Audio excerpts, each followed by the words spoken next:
সবচেয়ে গর্ব হচ্ছে বেগম খালেদা জিয়া। আমার দেশ শুধুমাত্র বাংলাদেশ।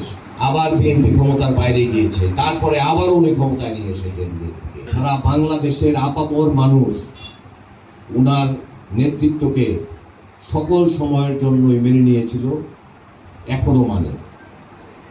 এবং উনি যে কথা বলে উনি সে কথা রাখে। উনি কখনো কোনোদিন অন্যায়ের সাথে আপোষ করেন নাই বলেই উনি আপোষের নেত্রী হয়েছেন। আমরা যদি আমাদের দলের বিবেচনায় একটা জিনিস নিয়ে আসি, যে আসলে আমাদের দলের জন্যই সবচেয়ে গর্ব হচ্ছে বেগম খালেদা জিয়া। উনার জন্যই আমরা সারা বাংলাদেশে আজকে নেতৃত্ব দিয়ে যাচ্ছি। উনি আমাদেরকে নেতা বানিয়েছেন। পরবর্তী সময়ে যখন এই ফ্যাসিস্ট সরকারের নির্যাতন নিপীড়নের জন্য উনার সন্তানদেরকে বিদেশে চলে যেতে হয়েছে, তখনও কিন্তু উনি বিদেশে যেতে রাজি হন নাই। উনি বারবার একটি কথাই বলেছেন, বিদেশে আমার কোনো জায়গা নেই, আমার দেশ শুধুমাত্র বাংলাদেশ। উনি শত বাধা বিপত্তির মুখেও কিন্তু এই দেশেই থেকে গিয়েছেন। যে এরশাদ বিরোধী আন্দোলন করার সময় ওনাকে অ্যারেস্ট করা হয়েছে, অনেক দল এই ফ্যাসিস্ট হাসিনা এরশাদের সাথে আঘাত করেছে।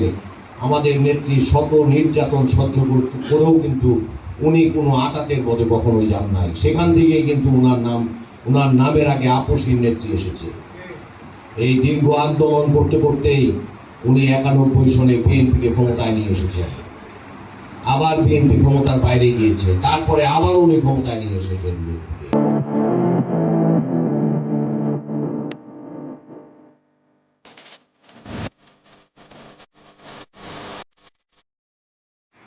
উনার যে ত্যাগ বিএনপির জন্য, উনার যে বুদ্ধিমত্তার পরিচয় উনি দিয়েছেন এই দেশটাকে বাঁচিয়ে রাখার জন্য, এই বিএনপিকে বাঁচিয়ে রাখার জন্য, উনার মতো নেত্রী আমাদের দলে আর কেউ নেই। উনার জন্যই আমাদের দল আজকে এই বৃহৎ একটা সংগঠনে পরিণত হয়েছে। এই ব্যক্তি কিন্তু দেশ থেকে পালিয়ে যায় না। সাথী বন্ধুরা আমার, আমরা এমন একটি দল করি যে দল করার কারণে আমরা গর্ববোধ করতে পারি। আমরা যে জাতির জননী পেয়েছি তাকে স্মরণ করতে গিয়ে আমরা এই মুক্তা দেশনেত্রী বেগম খালেদা জিয়ার পরিবারের উপরে তোমার খাস রহমত নাজিল ফরমাও। ইয়া রব্বুল আলামিন মাওলা রব্বিরহামহুমা কামা রব্বায়ানি। পবিত্র জুমার দিন মাওলা মনকে পবিত্র করি মাওলা, গুনাহগারের বেশে কাঙালির বেশে মাওলা গুনার বোঝা মাথায় লইয়া তোমার পাক দরবার আমাদের জিন্দেগীর तमाम গুনাহগুলো তুমি maaf করিয়া দাও। বেগম খালেদা জিয়ার সমস্ত গুনাহগুলো তুমি maaf করিয়া দাও। ইয়া রব্বুল আলামিন তার উপরে তোমার খাস রহমত নাজিল ফরমাও।